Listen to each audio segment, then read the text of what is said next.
Ako.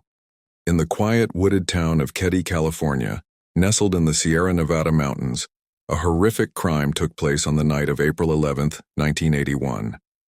What happened inside Cabin 28 remains one of the most brutal and baffling unsolved murder cases in American history. Glenna Sue Sharp had moved to Keddie with her 5 children, seeking a fresh start after leaving an abusive marriage. The family settled into Cabin 28, a small, weathered cabin in a rundown resort community.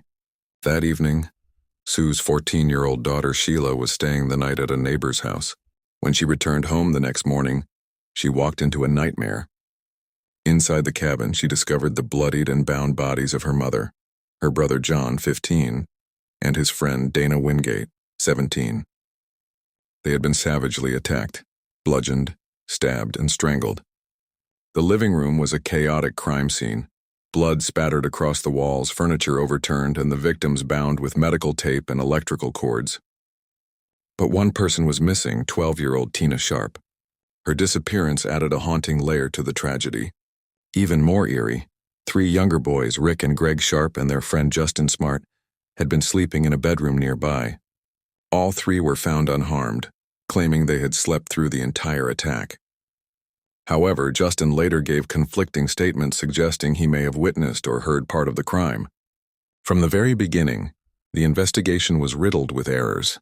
The crime scene was poorly secured, evidence was contaminated. Neighbors and first responders walked freely in and out of the cabin, possibly destroying key clues. Early on, 2 local men became suspects: Marty Smart, a neighbor, and his friend John Bo Bubed, a drifter with rumored connections to organized crime. Marty had been angry with Sue, allegedly because she encouraged his wife to leave him. He also told police that his hammer had recently gone missing. Bo, meanwhile, was staying with Marty and matched the description of someone seen near the crime scene that night. Despite their suspicious behavior, neither man was arrested. But years later, a disturbing letter written by Marty to his wife came to light. In it, he wrote, "I've paid the price of your love, and now that I've bought it with 4 people's lives." While chilling, the letter was never used to press charges. Adding to the suspicion, a therapist later claimed Marty had confessed to the murders during a session. But again, no legal action followed. In April 1984, 3 years after the murders, part of a human skull was found near Feather Falls, over 60 miles away from Keddie.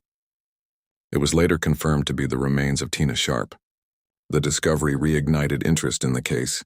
Even more unsettling, police received an anonymous phone call identifying the remains as Tina's before they were publicly confirmed.